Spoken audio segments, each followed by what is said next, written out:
All right, after months and months and months and too many months of waiting here, a bunch of talk about conference realignment, who's going where. We finally have college football games this week. I'm super excited. Welcome back to Chasing Winners College Football Edition. This is Kyle Massaloni here with JP Lyon as always. JP, we're back. We are back. Like you said, super excited to be back. I probably enjoyed the conference realignment talk a little more than you did because my conference is in a great position going forward. But I do prefer the actual games. And yeah, it's awesome to be back in late August, September. Well, yeah, my conference is completely screwed. We're locked into a TV deal until 2034, which is after the next round of TV deals, which means that there'll be a whole nother round of realignment probably until the ACC could do anything. And they don't want to bring in Cal and Stanford, and I don't either. So I'm out on that. But yeah, let's talk about football and not the business behind it here today. So JP, to start off, I know obviously you are a Baylor fan. How are you feeling this year? I don't really know what to think of this year. We obviously came into last year with higher expectations, but this year's kind of a prove it year for Aranda, for Shapen, for across the board. It seems like. We brought in a new defensive coordinator, and the defense can't really be worse than they were last year. So I guess that's a positive. We should have a decent running game again, but the O-line lost a lot of experience outside of the BYU transfers coming in. So kind of expecting regression from there, which doesn't bode well for the quarterback like Shapen. Most receiving corp is back, and I think we'll rely on our tight ends again. But it all for us comes down to, other than the defense, it comes down to Blake Shapen, and he has to improve on last year. Or if he doesn't, my hope is that David Aranda will learn from last year a little bit. With he never tried the backup quarterback transfers. I was a big Karen Jones fan since I came to Baylor, so I was really hoping he'd get in there. He leaves, he goes to Virginia Tech. Now there's another guy back there that hopefully, if Shapen struggles, he gets a chance. If he's electric, then you got to stick with him. We'll see what happens.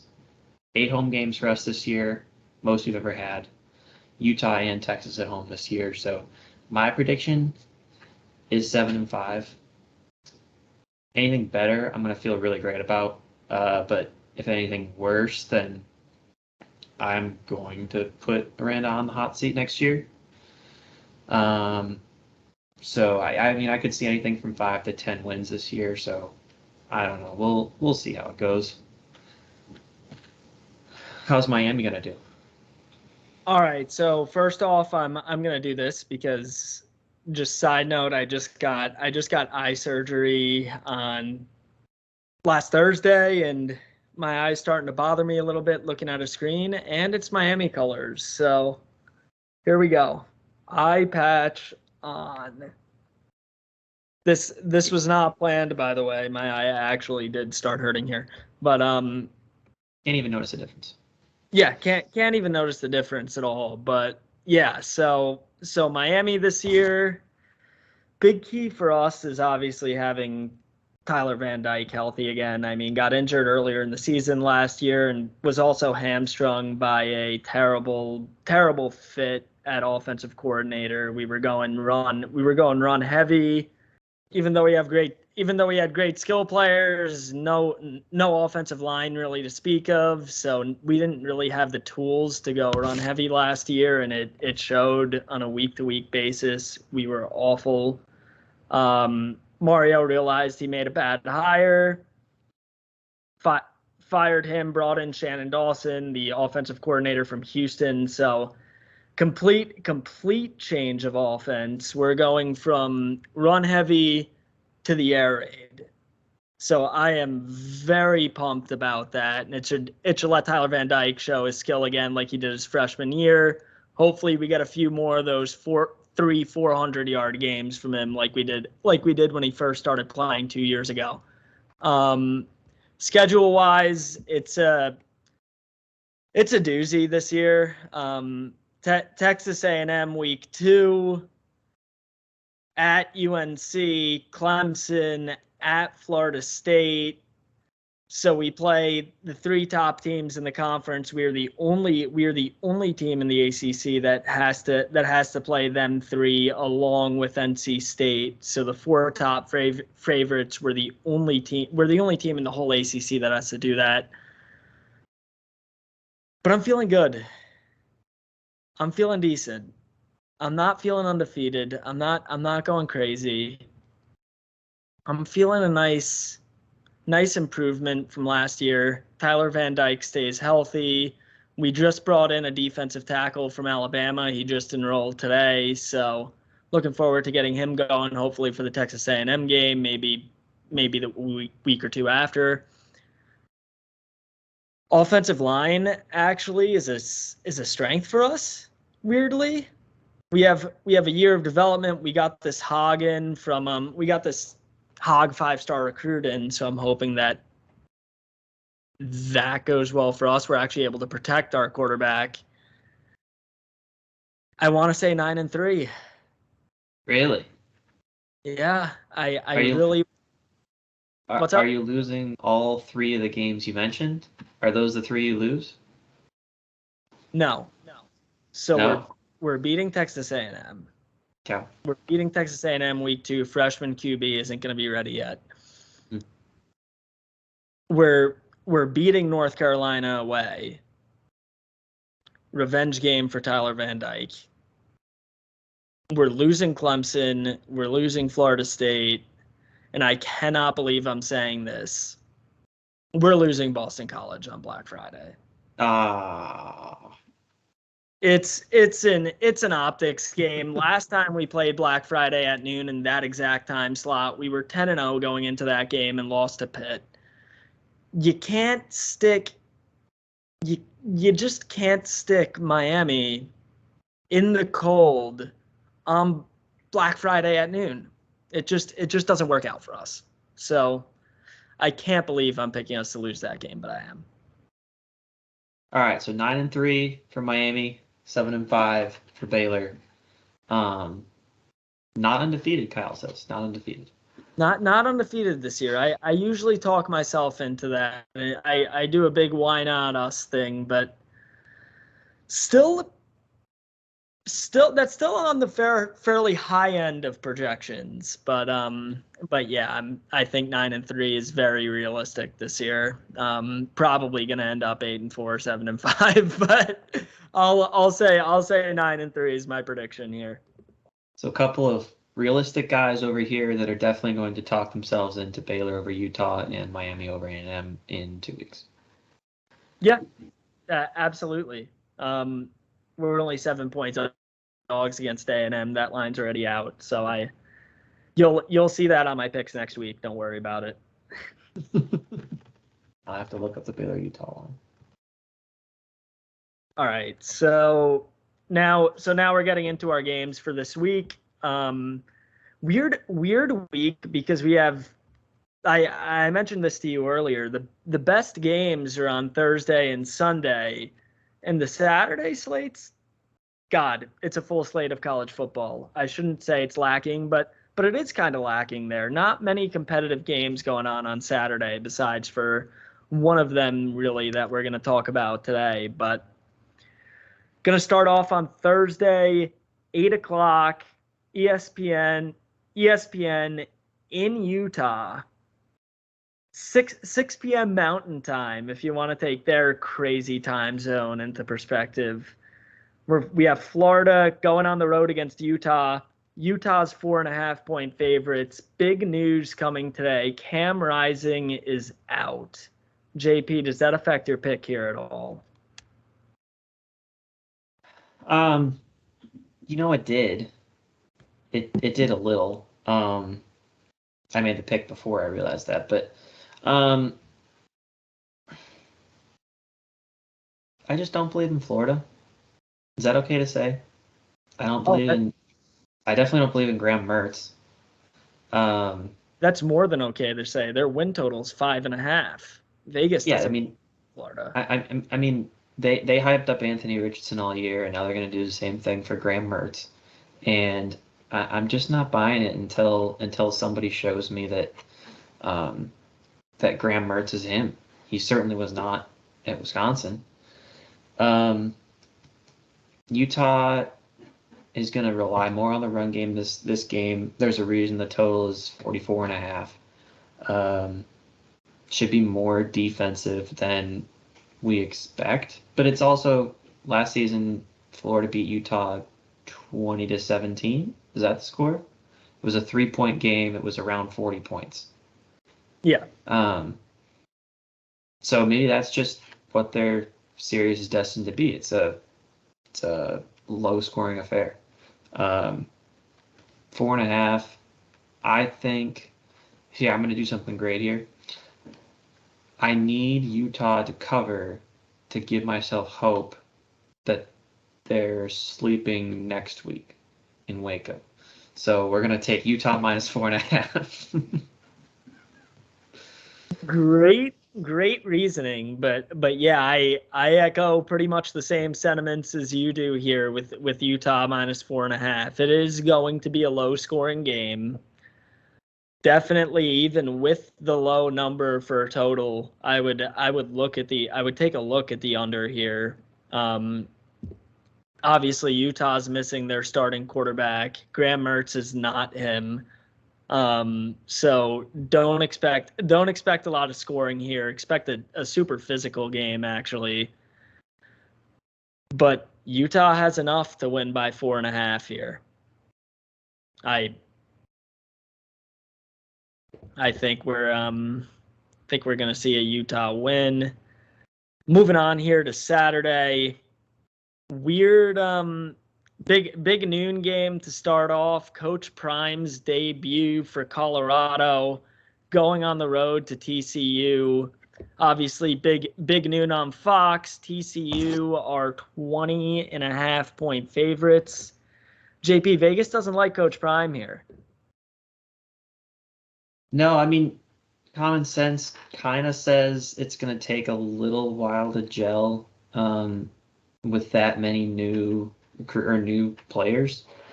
And the ones that weren't forced to leave have to learn a system. I mean, TCU coming off of championship run, you've got to think there's a little regression there. Obviously, there's going to be regression season-wise.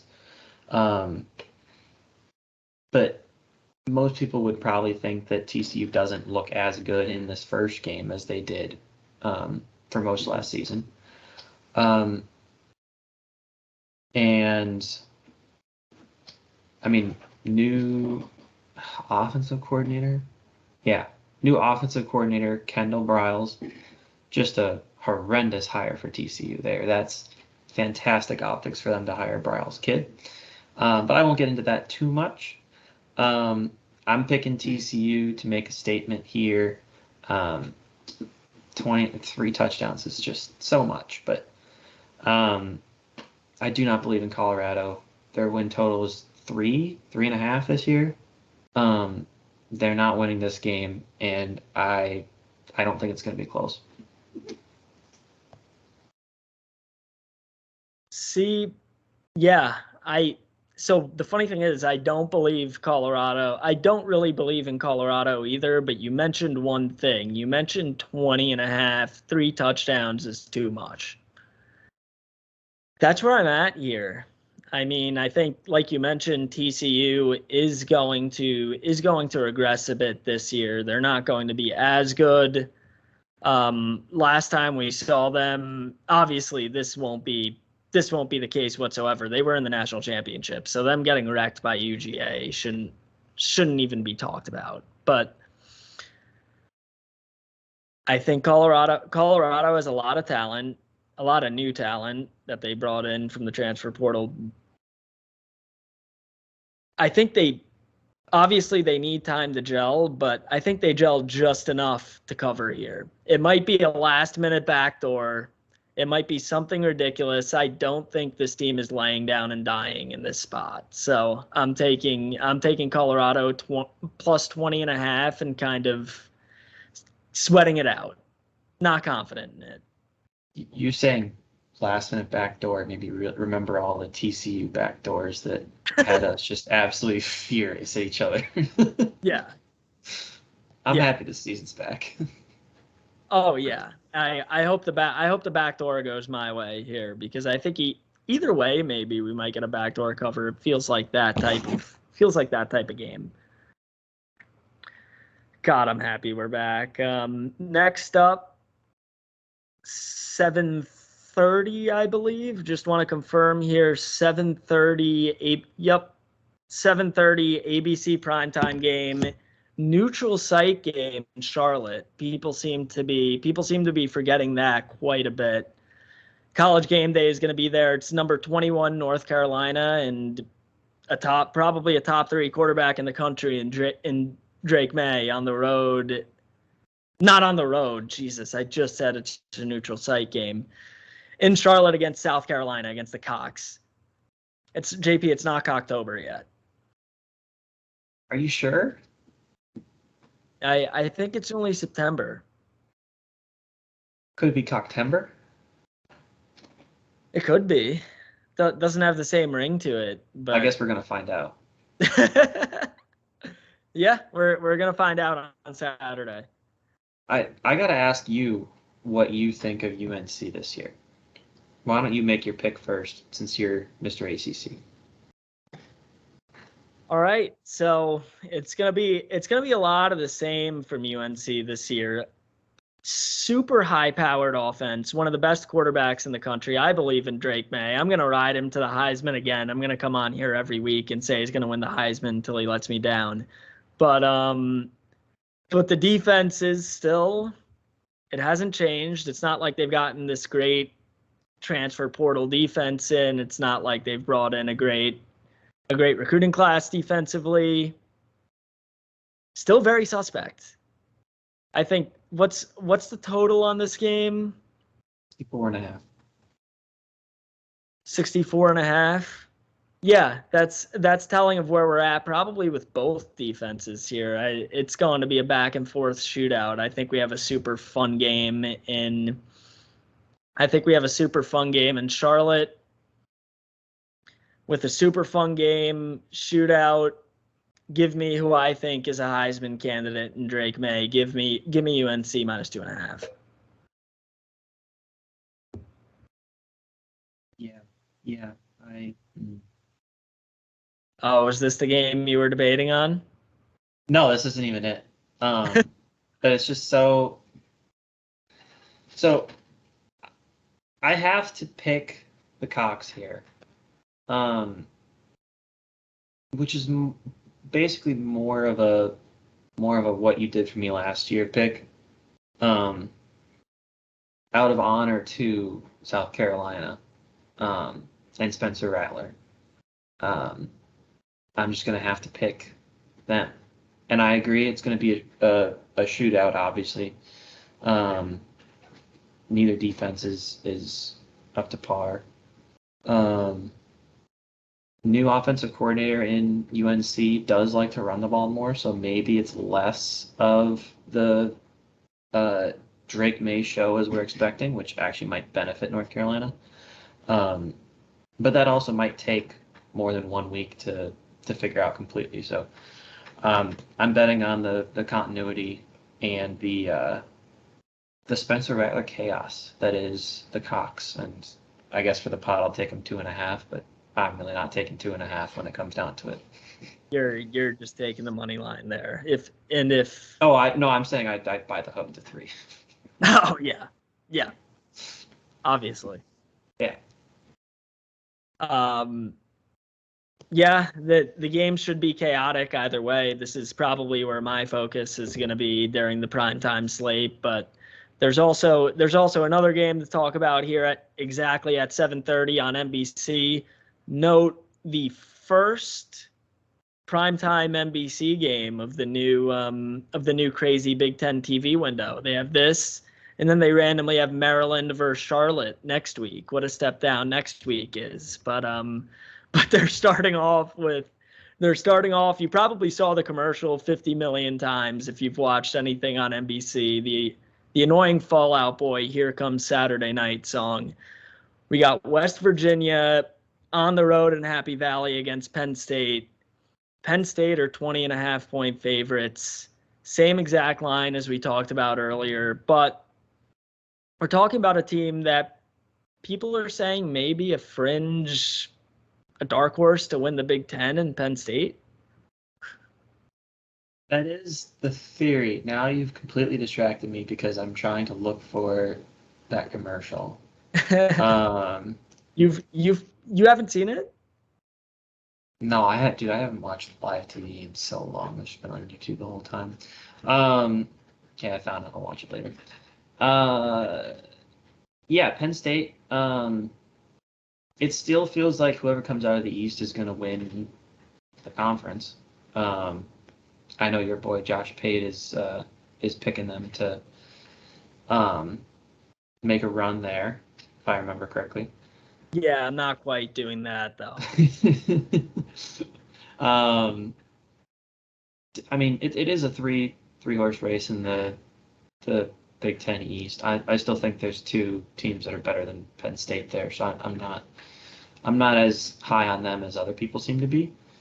And West Virginia is got a new quarterback. Well, not new. He's played before, but he's not JT Daniels. They're not good. But they are West Virginia, and they can just kind of do dumb things sometimes. And I think it's at is it at Penn State? Yeah, it is. Yeah. A primetime game at Penn State. Not the whiteout game. It's not a whiteout. It's not. I mean, for the true Penn State effect, it has to be like cold weather, prime time, Saturday night. To me, at least. I definitely don't think West Virginia wins. I do think that Penn State's gonna win this one by at least 10, 15 points. But I think now you're watching the commercial too, aren't you? You forgot you weren't wearing headphones. I think I don't know. I just think West Virginia covers this game, and I'm trying not to be the pick all the Big 12 and future Big 12 teams. But that's kind of what I'm doing this week. Because it's week 1 and no one really knows anything. So I'll do what I always do this week, and then I'll overreact to everything the next 3 weeks like I always do, and then maybe we'll start actually picking games after that. But I don't know. We're gonna go with West Virginia and see what Penn State's actually about, if they deserve all the hype there. Are you? This is so we flip-flopped on our big line games. You took TCU in the first one. I took the other side in Colorado. You took West Virginia to cover here, and I'm taking Penn State to cover here. I don't know if I necessarily, like I said, believe in the hype to win the Big Ten. I still believe this is a considerably better team than West Virginia. And they're playing at home under the lights. Not a whiteout game. The whiteout game's Iowa for some reason, which it seems like it's just getting a weirder and weirder choice every year. That's what I was looking up when the sound came on. But I mean, they want to win the whiteout game. They don't want it to be Ohio State. Minnesota a couple of years ago, I think. It was Minnesota. It was Minnesota last year. They're getting weird with those selections. It's pretty much when is a guaranteed primetime game win, which could have been this one too. I don't know if Iowa is this year. They might score more than 25 points a game. Whoa. I know. I heard about their new offense over there. So yeah, Maybe, They maybe. might score 26. Oh man, so scary. But yeah, I'm going with Penn State to spank West Virginia here. Um, hopefully they do spank West Virginia, so I could focus on the shootout that's going to be UNC in South Carolina. You're gonna have you're just gonna have two TVs still. You're really gonna do this every year? What, two TVs? Just two TVs. I need more. You're right. Well, I mean, I have three laptops and two external monitors and a TV, and I might have them all going on Saturday.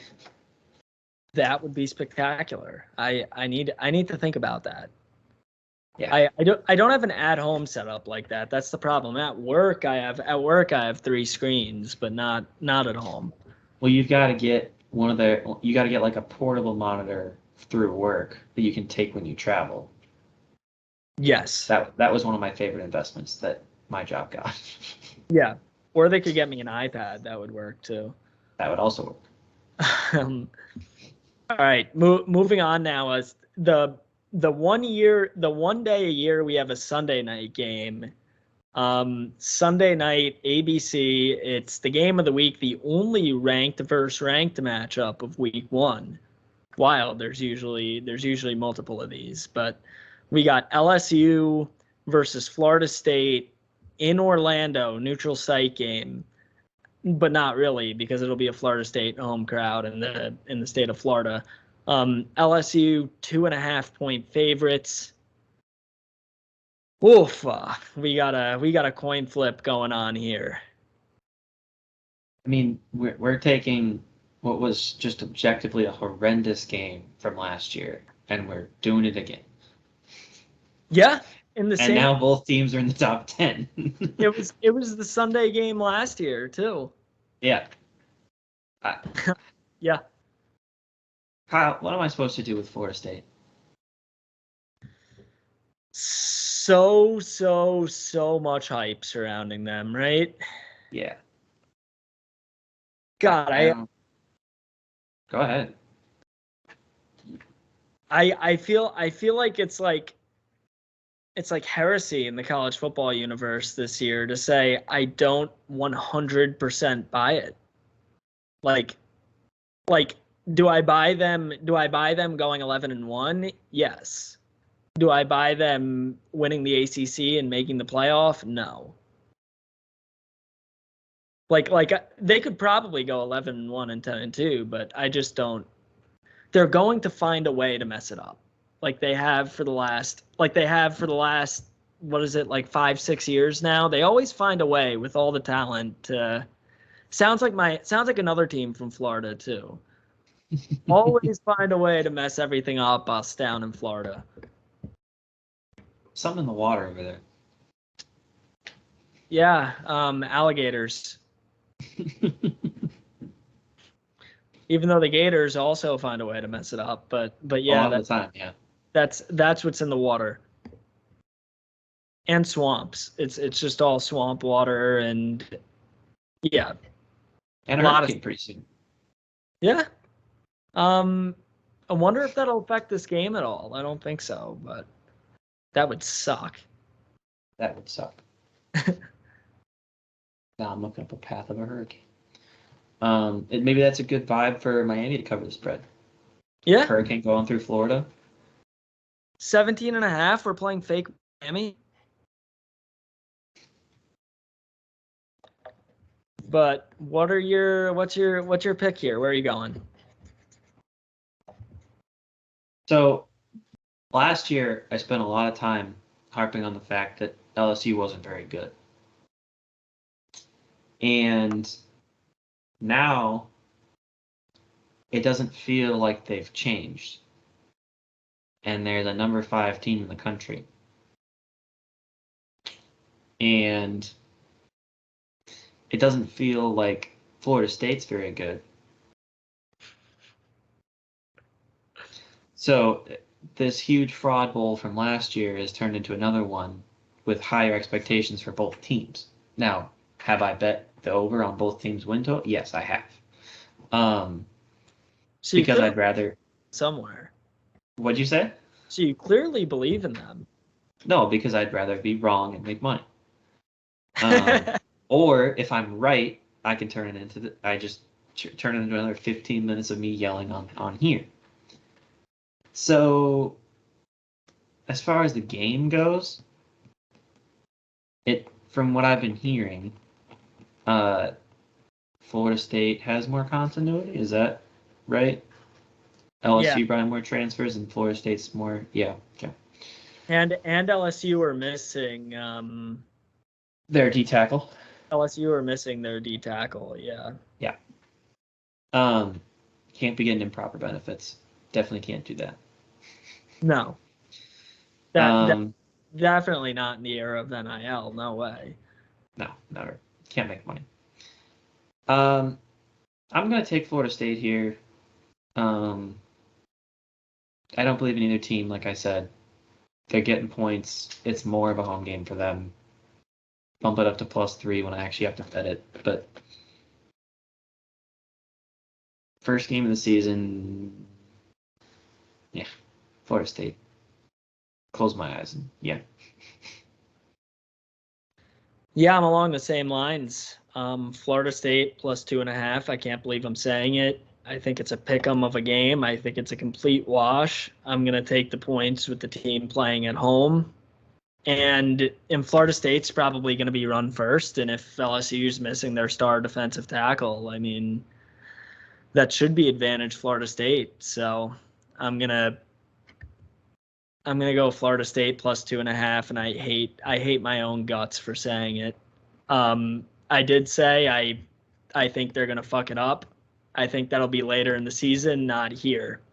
Hopefully to the Canes, but we shall see. Let's take it easy there. Also, update on the hurricane. It's already in Georgia, already through Florida. Will not affect Orlando. Okay. So we are playing football on Saturday. That's nice. And the Canes are playing on Friday. That means it wasn't hitting Miami anyways, but yep. Up next here, we continue the weird days as we always do in week 1. We have a Monday night ACC conference game with number 9 Clemson traveling to Duke. Clemson are 13-point favorites. This line is so weird to me. It's add it to the what the hell is this line segment. Why is Clemson only 13-point favorites here?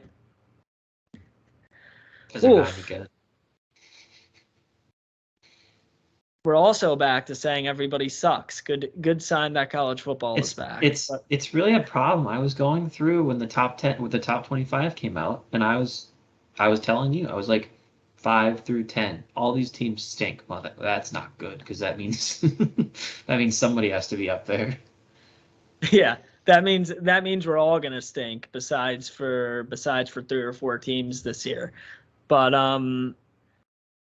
yeah, I'm skeeved out by this line. Obviously Clemson, like if you look at it, Clemson should probably be like 20-point favorites, and they're not. They should be a 3-touchdown favorite like Penn State and TCU are. Pretty much for that reason, I'm going Duke +13. Riding the what the hell is this line train. So, how good is Duke projected to be? What's their win total, you know? I believe it's 7 or 7.5. Okay, so I mean that's different than Colorado and West Virginia then, because that's Colorado's 3, West Virginia is 4.5, if I remember correctly. So 7.5. I don't hate that line. Duke's 6.5, and the under's favored. So 6-6 team is what we're looking at here, probably. Yeah, I mean, yeah. I don't know. I mean, I don't trust Klubnik as far as I can throw him. The other thing, and I'll give you 3 public public sides right now. Yeah. We just talked about LSU, Florida State. 75% of the public is on LSU as of Wednesday. Baylor, Texas State on Saturday. 90% of the public is on Baylor. Jesus. Baylor minus 28. So that's really concerning. And then 70% is on Clemson minus 13. And against the public for once. What? I'm going against the public for once. Yeah, 2 in a row here with Florida State and Duke. Yeah. Look at that. The public line is the only thing that gave me pause on this game. Because I was all in on Clemson. And you think it's a weird line, which doesn't help me. Because you're the ACC guy. But your ACC picks are always wrong. Well, yeah. NC State was the best team in the conference last Yes, no. NC State. I forgot about them. Never forget. Where did Leary go? I saw he went somewhere. Oh, you're right. Where did he go? I remember because I think I took their win total over just because of him. He went to Notre Dame. That's right. I think. He did? No, that was Sam Hartman. Oh, that was Sam Hartman. Yeah, mixing up my... We just watched him last week. I know. Devin Leary went to Kentucky. Yep. I think I did take their win total over. But that doesn't really help me here.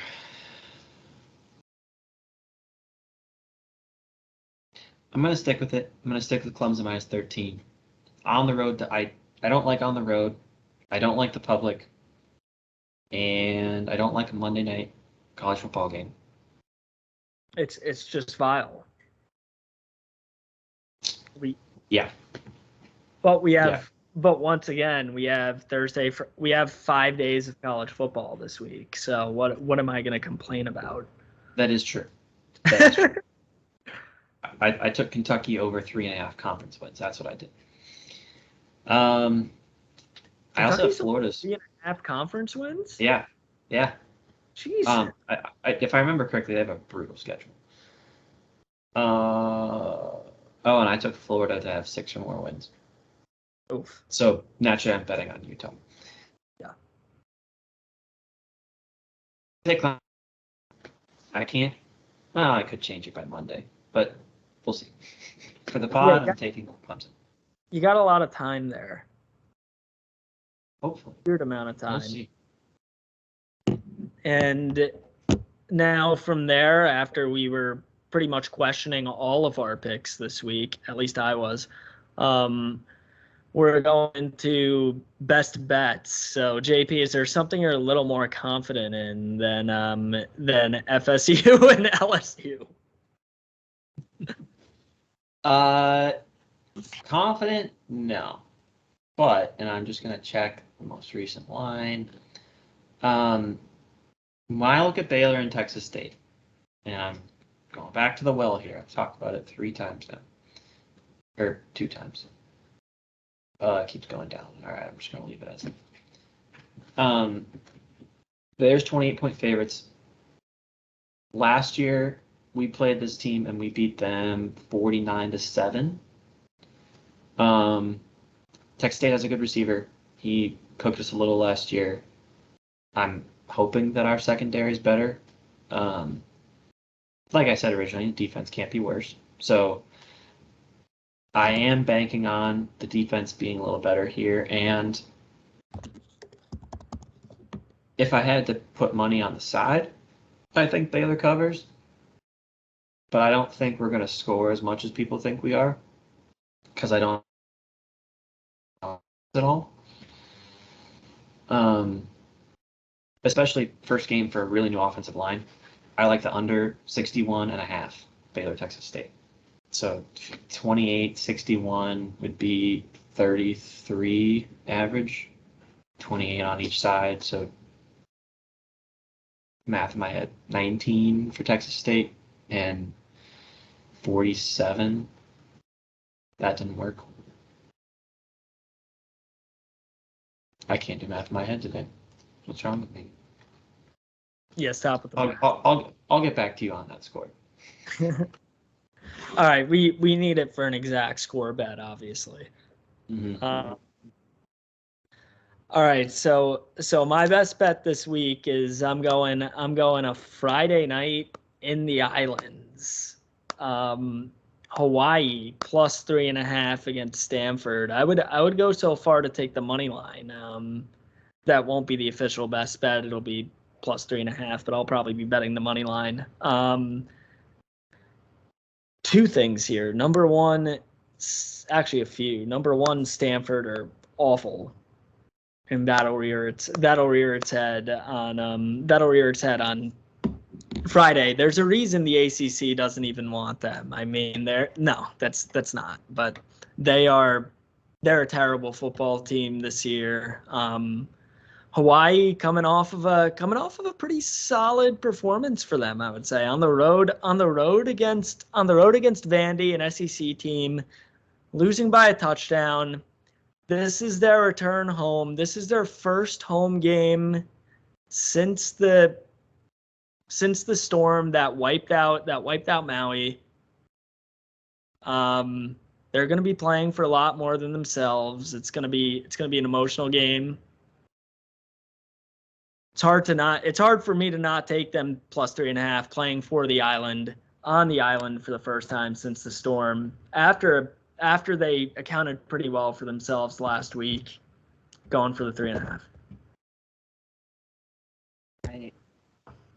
You had almost convinced me just to bet it blindly based on that. And you said the storm that wiped out Maui, it was a fire took out. I'm sorry. That's very insensitive to the people of Hawaii, Kyle. Come on now. It is. You're right. I messed up. Damn, it was a wild. You're absolutely right. At least I got to apologize to Maui for you, or to Hawaii for you in November when I go. Yeah. At least I got that. At least I got the island right. That would have been really bad. That's true. Yes. And I did the math. If it's 44-17, that the under hits and Baylor covers. That's the projected total. So I think we can score less points than that. All right. So now moving on. Last thing we're hitting on here, the podcast parlay, where we both throw a money line in and hopefully make something that's plus money, which we were successful at this week. So JP, which money line are you throwing in there? So we talked. I had two ideas here. One was Purdue, which Kyle didn't love. I'll probably still end up betting Purdue against Fred, although I think the public's on them as well. So maybe throw that out the window. I'm taking Utah. This was before Game Rising, so maybe I need to reevaluate my head. But I'm throwing Utah on the parlay, minus 200 or 240, one of the two. I think it's 200. So we'll have the lines up, but throwing Utah. We've already talked about them. We don't think Florida's any good. Defense is going to carry Utah to another non-conference. Did I see they're like 25 non-conference home games in a row they won? Maybe they've been playing a lot of cupcakes at home, but yeah. Fun fact, maybe I should save it. Maybe I'll save it till next week. Not as good on the road non-conference. On the road in September. So Utah's not very good recently. But we'll talk about that more next week. Oh yeah, we got a lot to talk about next week with two big games for both of our teams. But yeah, in the money line that I'm throwing in there, we got two god awful Big Ten teams playing on Sunday, a Sunday noon game in New Jersey. I'm throwing in Rutgers money line over Northwestern. Do I really have much of an explanation for it? Not really. I'm just remembering Northwestern going 1-11 last year, with their only win being that ridiculous game against Nebraska in week 0. Yeah. So I think the losing streak continues in Jersey. And I mean the whole Pat Fitzgerald situation going on. Northwestern's in a bad way. Yeah. Rutgers isn't much better. Like I said, these are two awful Big Ten teams going at it in week one. What a delight they gave us on Sunday at noon. But yeah, this will make it. Penn State's lucky that they didn't put Northwestern Rutgers on Saturday. Otherwise, this would have been the NBC game of the week. Oh yeah, you're right. But yeah, at least this will make it a bit fun. We'll have something riding on it. I'm throwing Rutgers in there. It makes it around plus 111. Plus 113 when I looked at it today. So that's the number we're going with. Okay, plus 113 for the podcast parlay. JP, any final thoughts going into this weekend? Super excited, ready to be back. It's a good teaser of a week. Like you said, only the one ranked matchup, but leads us into an absolute dogfight of a week 2. So I will not be in Waco this weekend, unfortunately. We do have 8 home games, so maybe I'll make it down for more than one. But yeah, looking forward to it. Can't wait to be back. And I say all that, and I'm going to be golfing Saturday. So maybe I'll be watching again on my phone. Probably got to bring the portable charger. Yeah. Also, I think we're both traveling next week, so that's the big one. That's why I'm wearing this guy to make sure I don't damage the eye anymore before that. But yeah, I think we're both traveling next week for big games, so it'll be fun to just sit back and watch everything transpire this week. Miami plays on a Friday. One of the weird games this week, we play fake Miami. So looking forward to proving who the real Miami is. I wouldn't even say that in case something goes wrong. Oh God. Then you're the fake Miami. That's terrifying. All right, on that note, I'm gonna go cry myself to sleep here over the fact that we could be called the fake Miami after Friday. I'm gonna title the episode "Battle for the Real Miami." Yes, do it. And then we don't talk about it until 48 minutes in. Damn right. All right, everybody, enjoy the games this week. I know we will be. We're back. Have fun.